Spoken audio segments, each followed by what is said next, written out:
Hoy día vamos a estudiar lo que corresponde a la elaboración de gráficos estadísticos para las variables cuantitativas continuas, pero recordemos también de que si yo elaboro un gráfico es porque hay una tabla o cuadro de distribución de frecuencias que permite elaborar ese gráfico estadístico, ¿ya? Entonces vamos a empezar con lo siguiente, ¿no? El tema, como les mencioné, elaboración de gráficos estadísticos para una variable cuantitativa continua. Habíamos visto cuáles eran: el histograma, lo que es el polígono de frecuencias o también la ojiva.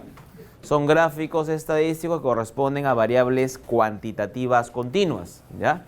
Bien, el logro de la sesión en este caso es elaborar gráficos estadísticos para una variable cuantitativa continua para datos agrupados, ¿no?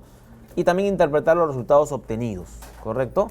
Ahora, claro, estos datos agrupados, ¿correcto? Inicialmente han podido estar no agrupados.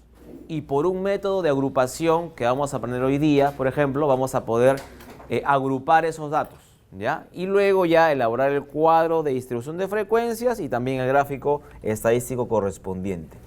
Miren, aquí por ejemplo tengo una tabla de datos nada más, ¿no? Un arreglo de filas y columnas, ¿no? En la cual algunas de las columnas representan datos cuantitativos, ¿no?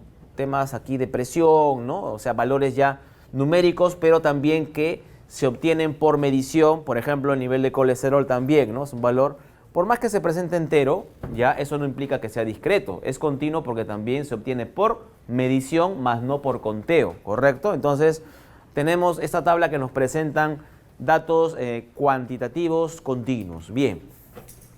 También se le llama matriz de datos a esta presentación de la tabla en filas y columnas. Y aquí tenemos, ¿no? Por ejemplo, ya un cuadro de distribución de frecuencias, ¿no? Lo que hemos visto nosotros. Aquí, por ejemplo, en la columna 2, o en esta columna que tenemos, intervalos de clase, ¿correcto? Cada intervalo de clase tiene un límite inferior y un límite superior. Y por cada intervalo también yo puedo hallar lo que le llaman una marca de clase. ¿Qué era la marca de clase, te acuerdas? Matemáticamente era el valor del punto medio de cada intervalo. ¿Cómo se obtenía ese valor?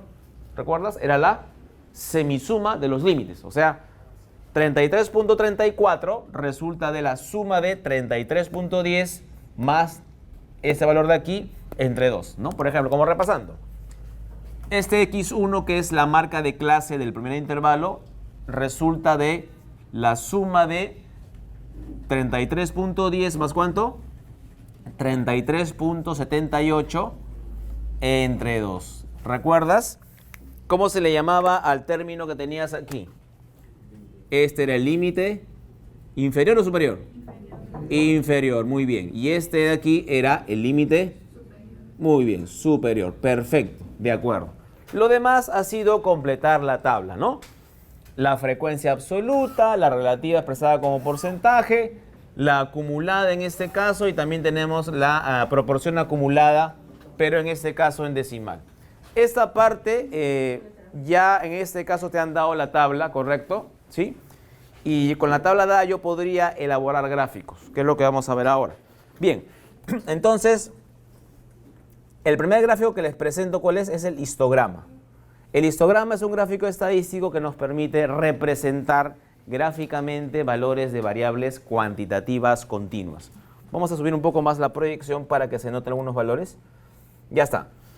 Por ejemplo, ¿no? El histograma se presenta como barras verticales juntas y además cada extremo de cada barra vertical son los límites de los intervalos. ¿Te acuerdas? Por ejemplo, 33.10, si tú recuerdas en la proyección anterior, era el límite inferior del primer intervalo, ¿lo ves? Entonces, lo que se presenta en el histograma, en la parte del eje horizontal, ¿qué vienen a ser?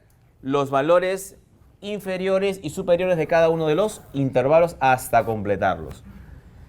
En la parte superior vertical de cada barra, ¿qué se presenta? Los valores de las frecuencias absolutas. Por ejemplo, ¿no? Tú ves que aquí ambas barras presentan la misma frecuencia absoluta. Veamos si eso se cumple también en la tabla. Mira, aquí lo ves. Ahí está, mira.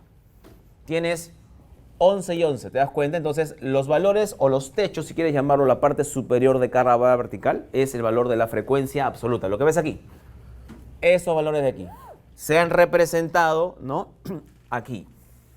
En consecuencia, un histograma me está permitiendo, ¿no?, representar también valores de frecuencias absolutas o acumuladas.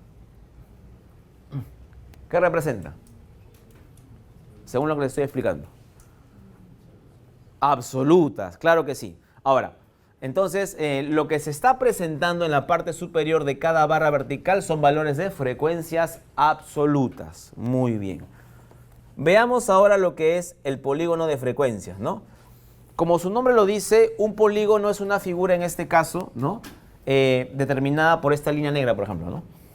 Cuando yo, mira, guíate el dedo que estoy mencionando, que estoy indicando por acá, ¿no? Esta línea negra, en negro, ¿no?, al cerrarse con el eje horizontal, forman un polígono cerrado en este caso, ¿correcto? Entonces, a ese polígono cerrado se le llama polígono de frecuencias, ¿ya? Ahora, un detalle más. El punto medio de cada barra vertical, ¿qué valor tiene? Vuelvo a preguntar. ¿El punto medio cuál sería? ¿Están de acuerdo con su compañero? Lo veo pensativos. ¿Cuál sería la respuesta? Porque su compañero está muy bien, está respondiendo a 1000 por hora. Está muy bien, ¿ah? El valor que se representa en la mitad de cada parte inferior de cada barra vertical es, como dice su compañero muy bien, la marca de clase, justo el punto medio, ¿ya? Entonces, ¿qué es lo que se toma como referencia? Mira, para unir los puntos de cada lado del polígono, ¿te das cuenta? Entonces, el polígono de frecuencias resulta o se origina cuando tú unes esos puntos medios de cada parte superior de las barras verticales y se forma el polígono. Ahí está. Bien. Dice, ¿no? Es la representación por medio de una figura poligonal cerrada de una distribución de frecuencias absolutas, inclusive también relativas, lo menciona, ¿no? Se obtiene uniendo con segmentos de recta los puntos con la marca de clase como abscisa. ¿Qué es abscisa? Abscisa viene a ser la parte horizontal, o sea, lo que está representado en este eje que ves acá. Ya está. Y la respondiente de frecuencia absoluta o relativa como ordenada. Ordenada le llaman a los valores del eje vertical, como repasando. O sea, todo lo que tú tienes un plano cartesiano, ¿no? X e Y. Todo lo que sea representado en lo horizontal recibe el nombre de abscisa. Y lo que se representa en la parte vertical se le llama ordenada. Repasando un poco más, cuando tú tenías un punto, ¿no? Un punto A y acá era, por ejemplo, AB. Este A iba por acá, por ejemplo, ¿no? Y este valor de B era la vertical. Entonces, al valor de A se le llama abscisa porque es un valor en el eje horizontal o X, y al valor de B se le llama ordenada porque es un valor en el eje vertical, ¿no? Como repasando nada más, para entender lo que está diciendo, ¿no? Los polígonos de frecuencia se encierran en los puntos del eje horizontal, o sea, el eje horizontal cierra el polígono, si te das cuenta, ¿no? Correspondientes al límite inferior del primer intervalo y al límite superior del último intervalo. Ya está. Bien, sigamos avanzando. La ojiva, que es el tercer gráfico, ¿qué representa? Es la gráfica de una distribución de frecuencias absolutas o relativas, pero acumuladas. Lo que se acumula. Lo que se acumula lo ves acá, mira. Regresemos a las diapositivas anteriores. Lo que se acumula, ¿en qué columna está? ¿Aquí? ¿Aquí o aquí? ¿Aquí, sí o no? Aquí yo tengo frecuencias acumuladas, pero absolutas, y aquí frecuencias acumuladas, pero porcentuales. Entonces, las ojivas permiten representar cualesquiera de estas dos frecuencias, pero acumuladas. Bien, seguimos repasando por aquí, y aquí está. Con ella se puede estimar el número o porcentaje de observaciones que corresponden a un intervalo determinado, ¿no?